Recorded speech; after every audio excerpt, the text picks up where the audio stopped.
ये तमिलनाडु का कांचीपुरम शहर है। इस कांचीपुरम शहर में करीब 85 साल के वेलायुधम रहते हैं। वेलायुधम के 3 बच्चे हैं, 2 लड़कियां और 1 लड़का। कुछ समय पहले तीनों ने पादरियों को या मिशनरीज के बहकावे में आकर ईसाई मत अपना लिया था। बाप वेलायुधम को ये बात दुखी कर गई, व्यथित कर गई। उसने बच्चों को समझाया, वो नहीं माने तो वेलायुधम ने 2680 वर्ग फीट में बना करीब 2 करोड़ का मकान एक हिंदू मंदिर को दान कर दिया।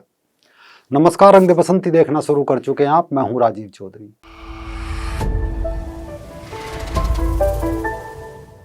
ये घटना सबक है, ये घटना चेतावनी है, या कहो ये घटना हिंदू समाज के लिए न केवल एक अद्भुत उदाहरण है बल्कि उससे बढ़कर एक सीख भी है। ये घटना मिशनरीज, उनके जाल के मुंह पर एक तमाचा है, और यह तमाचा जड़ा है तमिलनाडु सरकार में हेल्थ इंस्पेक्टर रहे 85 वर्षीय वेलायुधम ने। अब इस घटना से आप एक एक सिरा समझिए। बीते पिछले कुछ सालों में एक के बाद एक कई खबर सामने आई। ये वो खबरें थी जिन्हें राजनीतिक दलों की गुलाम मीडिया ने नहीं दिखाया, क्योंकि आज मीडिया चैनल पूरी तरह बिजनेस में उतर चुके हैं। उन्हें देश या समाज की परवाह नहीं है। वो सिर्फ पैसा लेकर राजनीतिक दलों को चुनाव लड़वाने, उनके लिए अनुकूल माहौल बनाने के अड्डे बन चुके हैं। तो उन्हें न्यूज चैनल ना कहकर आप चुनावी चैनल कह सकते हैं। इस कारण वेलायुधम की खबर बाहर नहीं आई। किसी चैनल ने नहीं बताया कि वेलायुधम ने ऐसा क्यों किया, क्यों उनकी आत्मा इतनी शुद्ध हुई। जहां एक बाप जीवन भर एक एक पाई जोड़कर अपने बच्चों के लिए बड़ा मकान और बेहतर जीवन देने में उम्र गुजार देता है, वहां वेलायुधम ने अपने बच्चों को ही अपने घर का बाहर का रास्ता दिखा दिया, उन्हें बेघर कर दिया। क्यों? इसे समझने के लिए थोड़ा सा पीछे चलिए। मार्च 2021 में झारखंड में 18 साल के एक लड़के सूरज ने आत्महत्या कर ली थी। आत्महत्या का कारण सिर्फ इतना था कि मिशनरीज ने सूरज के परिवार को ईसाई बना दिया था, जिसके बाद मिशनरीज और उनका परिवार सूरज पर भी ईसाई मत अपना लेने का दबाव बना रहे थे। जब सूरज इस दबाव को सहन नहीं कर सका तो उसने अपनी जीवन लीला ही समाप्त कर ली। ऐसे ही एक दूसरी घटना पर चले तो साल 2017 कर्नाटक में एक पिता ने लालच में ईसाई मत स्वीकार कर लिया था। इस खबर में मिशनरीज के खेल को भी समझिए, क्योंकि ईसाई मत अपनाने वाला पिता कोई और नहीं बल्कि गांव के मंदिर का एक वंशानुगत पुजारी था। मिशनरीज का जाल ये था कि अगर गांव का पुजारी ही जीसस की पूजा आराधना करने लगे तो बाकी गांव वाले तो फटाफट ईसाई बना लिए जाएंगे। खैर, पुजारी को ईसाई बनाया भी गया। इसके बाद वह हर रोज अपने बेटे को ईसाई मत में लाने की कोशिश करने लगा। न केवल कोशिश की बल्कि ईसाई मत अपनाने पर अपने बेटे को बेरहमी से पीटने भी लगा। लेकिन बेटा झारखंड वाले सूरज की तरह डरा नहीं, और माँ बाप को ही किनारे करके बेटे ने मंदिर का न केवल कार्यभार संभाला बल्कि सनातन धर्म की रक्षा करते हुए अपने गांव वालों को भी मिशनरीज के इस जाल से बचाया। इसी दौरान एक घटना गोवा में घटी। यहाँ एक हिंदू महिला थी, गरीब थी, घरों में नौकरानी को या काम वाली बाई का काम किया करती थी। उसके अधिकांश रिश्तेदार लालच और अज्ञानता के चलते ईसाई बन चुके थे। इस हिंदू महिला के एक चाचा थे जो पहले हिंदू थे और वहां की एक स्थानीय देवी येलामा देवी के उपासक थे। इस चाचा ने भी ईसाई मत स्वीकार कर लिया था। ईसाई मत स्वीकार करने के बाद उसने नौकरानी का काम करने वाली अपनी भतीजी को भी ईसाई बनने के लिए प्रताड़ित करना आरंभ कर दिया कि वो शैतान की पूजा कर रही है, अगर उसने सच्चे भगवान यीशु मसीह को गले नहीं लगाया तो नरक में जाएगी, फला जाएगी, ढिमका जाएगी।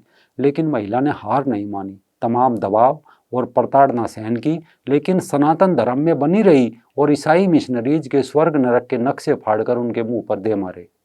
इसके अलावा थोड़े समय पहले उत्तर प्रदेश में भी एक ऐसा ही मामला संज्ञान में आया था।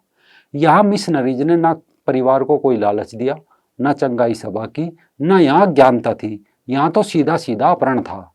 अपहरण एक युवा 22 साल की लड़की का था, जिसकी फिरौती में उसकी माँ और परिवार वालों से उसका सनातन धर्म मांगा गया था। यानी एक अनुसूचित जाति की हिंदू माँ ने शिकायत की थी कि उसकी 22 वर्षीय बेटी का उनके गांव में सक्रिय एक मिशनरी गिरोह ने अपहरण कर लिया, और फिर ये धमकी दी गई कि अगर पूरा परिवार धर्म नहीं बदलता तो वो उस लड़की को जान से मार डालेंगे। महिला डटी रही, सनातन धर्म में बनी रही और सनातन धर्म का अपहरण करने की कोशिश करने वाली मिशनरीज के लोगों को जेल भी भिजवाया। हो सकता है सब खबरें वेलायुधम को व्यथित कर गई हो सकता है उनकी आंखों के सामने उनकी 3 संतान ने ईसाई मत स्वीकारा उन्हें शुद्ध कर गया हो, क्योंकि वेलायुधम नहीं चाहते थे कि मरने के उपरांत उनके शव को दफनाया जाए। वो नहीं चाहते थे कि उनका अंतिम संस्कार कोई गैर हिंदू करे, चाहे उसमें उनकी संतान ही क्यों ना हो। क्योंकि वेलायुधम ने ताउम्र एक सनातन धर्मी का जीवन जिया, उनकी अंतिम इच्छा यही है कि उनका अंतिम संस्कार भी सनातन वैदिक धर्म के रीति रिवाजों के अनुसार हो। यही कारण है कि अपने बच्चों के इस कृत्य से वेलायुधम इतने शुभ हुए कि उन्होंने अपनी संपत्ति मंदिर को दान कर दी। एक स्थानीय अखबार को दिए अपने साक्षात्कार में वेलायुधम ने यह भी बताया कि हिंदू धर्म के अनुयायी के तौर पर मैं चाहता हूं कि मेरे बच्चे मेरा अंतिम संस्कार करें। मेरी दोनों बेटियों ने ईसाई पुरुषों से शादी की। मेरा बेटा एक निजी फर्म में काम करता है, उसने भी एक ईसाई महिला से शादी की। ये तीनों ईसाई मत अपना चुके हैं, इसीलिए वे हिंदू परंपराओं के अनुसार मेरा अंतिम संस्कार नहीं करेंगे। मेरे पास 2680 वर्ग फीट की संपत्ति का एक घर है, जिसकी कीमत अभी लगभग 2 करोड़ रुपए है। मैं उन लोगों को घर नहीं देना चाहता जिन्होंने अपना धर्म बदल लिया हो, इसलिए मैंने इसे कुमारकोट्टम मुरुगन मंदिर को दान कर दिया, जो मेरे परिवार के देवता है। जिस क्षण हम मरेंगे उस घर पर मंदिर का अधिकार हो जाएगा। वेलायुधम ने अपनी संपत्ति के कागज तमिलनाडु सरकार के HRCE विभाग को सौंप दिए, जो मंदिर की देखरेख के लिए कार्य करने वाला सरकारी विभाग है। किंतु यहाँ भी इसे हिंदुओं का दुर्भाग्य ही कहा जाएगा कि तमिलनाडु सरकार का आज जो HRCE विभाग है वो लगभग ईसाई मिशनरियों के नियंत्रण में जा चुका है। ईसाई मिशनरियां इस विभाग के माध्यम से हिंदू मंदिरों की भूमि एवं संपत्ति की नीलामी करा रही है। लेकिन फिर भी वेलायुधम जैसे लोग निश्चित रूप से सनातन धर्म में एक अप्रतिम उदाहरण है, क्योंकि उन्होंने अपने धर्म और संस्कृति को अपने संतान प्रेम से अधिक महत्व दिया। लेकिन आज जो सवाल उभर रहे हैं वो ये है कि ये हिंदुओं के विरुद्ध मिशनरियों का कैसा क्रूसेड है, जो मुसलमानों के जिहाद के समान ही घातक है। बस इसमें उतना शोर नहीं है। मिशनरियों के क्रूसेड हमारी चर्चा का भाग नहीं बन रहे हैं, जबकि इन्होंने सनातन मान्यताओं को इस्लामिक आक्रांताओं के बराबर नुकसान पहुंचाया है और अभी भी पहुंचा रहे हैं। लेकिन इसके बावजूद एक आम हिंदू को मीडिया और राजनीतिक दल ना ये सोचने का मौका दे रहे हैं और ना समझने का।